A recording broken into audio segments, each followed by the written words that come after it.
আমরা যে পারসেপশন নিয়ে গিয়েছিলাম ইরানে স্যার। ইরানে, যে একটা কট্টরপন্থী মোল্লাতন্ত্র, হ্যাঁ, এটা মানে আপনি নড়তে পারবেন না, ডাইনে যেতে পারবেন না, বামে যেতে পারবেন না।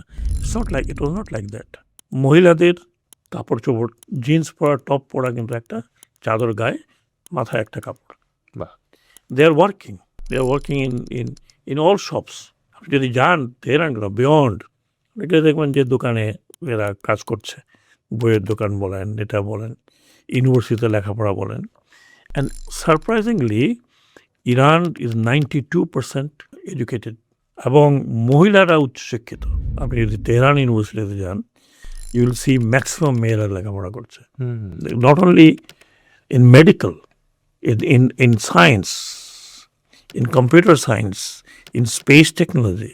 সো আমরা যেগুলো বাইরের থেকে জানি না, সেটা মানে আমি গিয়ে আমাদের চোখ খুলে গেছে।